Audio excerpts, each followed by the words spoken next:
Hello everyone, so welcome to Trendground's first review video. I'm Yaken here. So today let's review the Samsung Galaxy S20 Ultra 5G.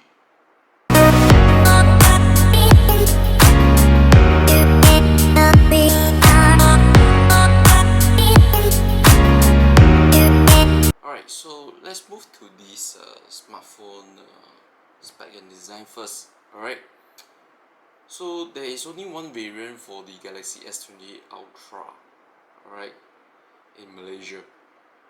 You're getting the Samsung Exynos 990, a 12GB RAM, and an internal storage of 128GB. So this spec is absolutely blazing fast if you are playing games or maybe doing your work on this phone. It's superbly fast and amazing. If you need more space, there is an SD card slot, alright, in the SIM tray. The SD card slot will support up to 1TB SD cards, alright. So don't worry of running out of space on this phone.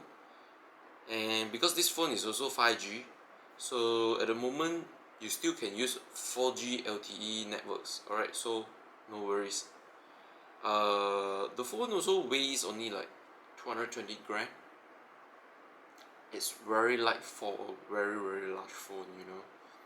The battery capacity on this Galaxy S20 Ultra is a 5000 milliamp that supports 45-watt fast charging and 15-watt wireless charging. Alright, the battery definitely can last you throughout a single day usage, which is good news for content creators or someone that is constantly working with their smartphone. Alright, so we are moving over to the stereo and displays on this Samsung Galaxy S20 Ultra. Alright, so let's go to the display first. First thing you will notice is the 6.9-inch Quad HD Plus AMOLED screen. Alright, this thing is bright, really bright. Alright, and it's also employing a Infinity O display design. Alright, so what is Infinity O display? Look at here, this is the front camera, punch hole here. So this is the Infinity O display. It's really good design, especially when you are playing games. But the best part of this display is the 120Hz refresh. Alright, just browsing through on the phone makes it feel so silky smooth, especially when you turn on the 120Hz. You need to turn it on because Samsung, out of the box, Samsung is putting this phone in 60Hz refresh. Alright, so you have to turn it on in the settings. Okay, this move is to help with the battery consumption because the 120Hz refresh rate actually consumes a lot of battery, a little bit more. Next I'm going is the audio. Alright, so for the audio setup on the S20 Ultra is a dual speaker setup, meaning you got a stereo speaker setup. Alright, so there will be a bottom firing here, right, and also here the earpiece, it acts as a speaker as well. Alright, so I'm going to let you hear some audio of the phone, alright, whereby I'm playing the game and you can listen to the sound. How good is it? Alright,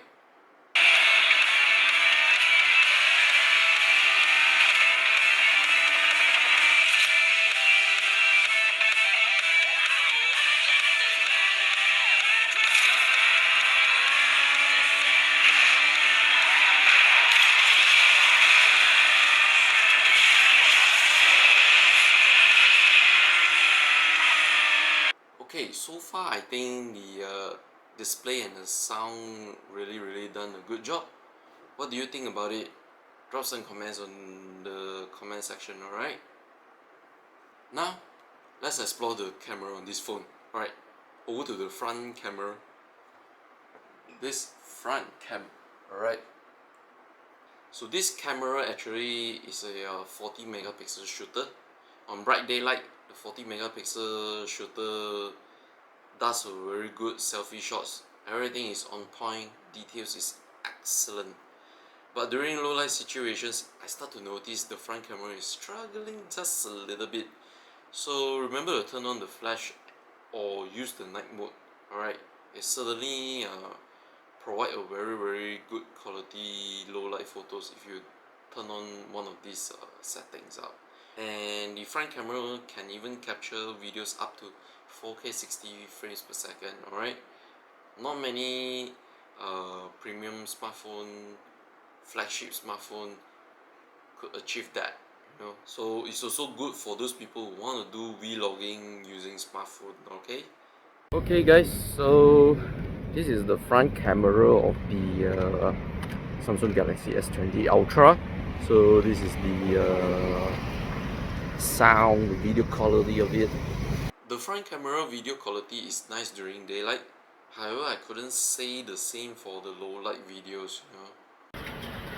Okay guys, so this is the nighttime video shot using the front facing camera. Alright, so what do you think about the video? So as you can see, during low light videos, the front camera start to dishing out soft details and a kind of little bit noisy quality. Alright, okay, over to the rear camera. Samsung has opted a quad camera setup. Alright, so the main camera is a 108 megapixel shooter with f1.8. The ultra wide angle lens is a 12 megapixel shooter with f2.2, while the telephoto lens is a 48 megapixel with f3.5. So the fourth camera is a depth vision camera which works for portrait photography, AR measurement and effects. So now let's check out the photo details on the rear camera, right? So far, photo details on all three cameras are crisp and colors are quite balanced without any oversaturation. The ultra wide angle lens does have a slightly distorted feel. Alright, you can see some of the side angles is a bit distorted. However, this is a quite a common issue for wide angle lens. Alright, so moving on to the telephoto lens. It can provide a 100 times zoom, which Samsung calls it the space zoom. Nice, but try not to use more than 30 times zoom, as the details will gradually get noisy and softer afterwards. And low light photography on all three lenses just performs slightly above average. So make sure you use the night mode or turn on the flash if you are near an object, alright, as it really improves the picture quality. The rear camera can record video up to 8K 24 frames per second, but I think not too many people would use the 8K setting.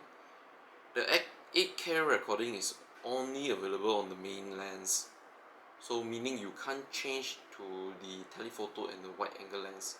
If you want to do that, you have to shoot in the 4K format. Alright, the 4K format recording can record up to 60 frames per second. So I'll be doing all the samples in 4K, 30 frames per second. So now let's watch and listen the sample of the videos.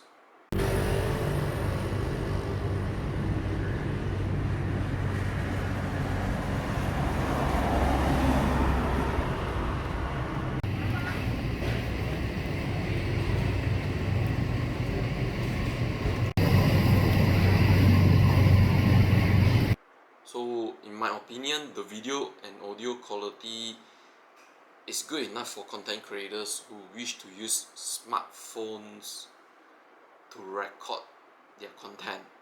Alright, you can even use the ultra wide angle lens and telephoto lens when recording 4K format, which is absolutely amazing, you know. For video recording in low light situations, the main camera still works fine, but the ultra wide angle lens and the telephoto lens start to develop softer and noisy details during low light conditions. Okay, there are other things also worth to mention if you planning to get this phone. Alright, so you get an in-display fingerprint scanner also, and facial recognition as your security. Both security features are fast and also works without hassle.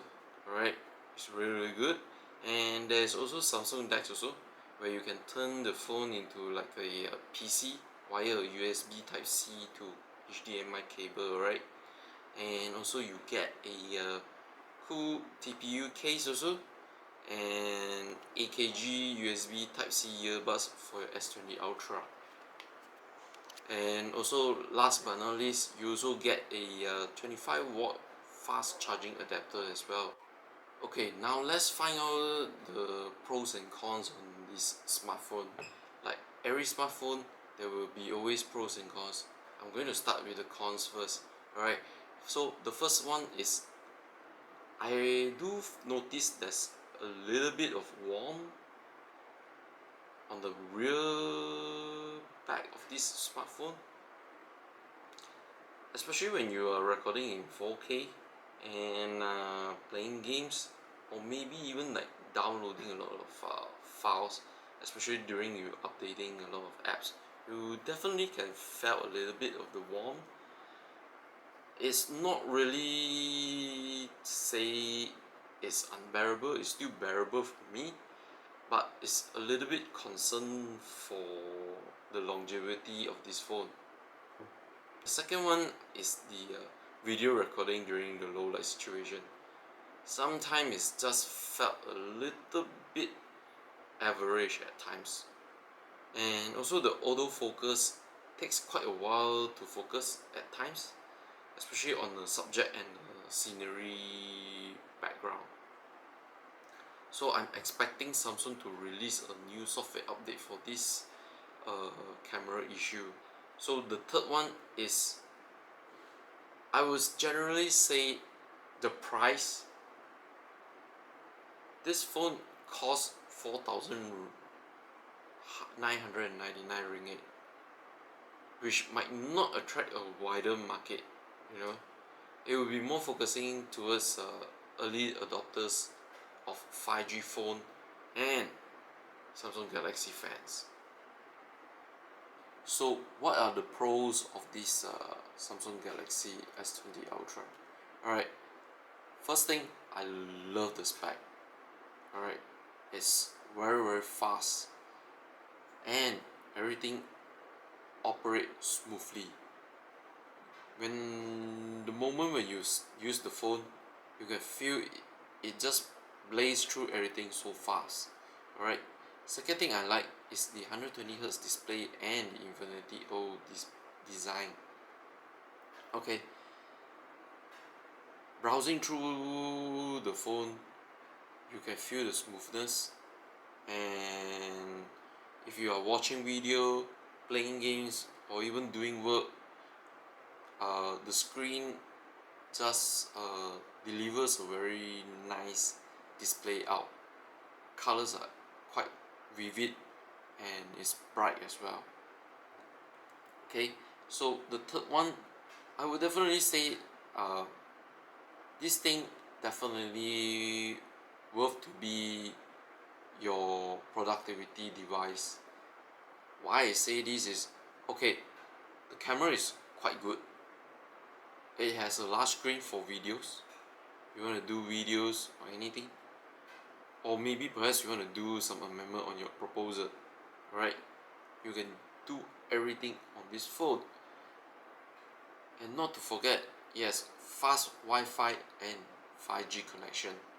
Okay guys, so just to wrap up the things, no doubt I will have to say this Samsung Galaxy S20 Ultra is really catered for those people who are looking for flagship smartphones only.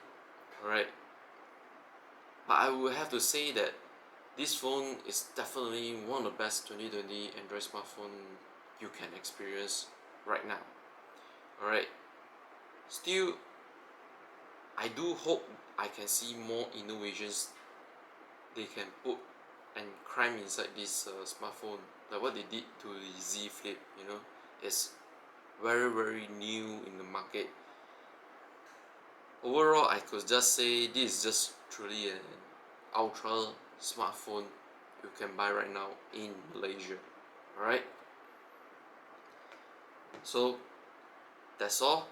And to end it, I'll just need to remind you guys that this review video is not a paid review video. Samsung will be watching at the same time as you guys and girls. Alright, so practically that's all. So I hope you guys please subscribe to my channel, like the video, share it, and comment at the comment section there. Alright, love you guys and girls. See you on the next video.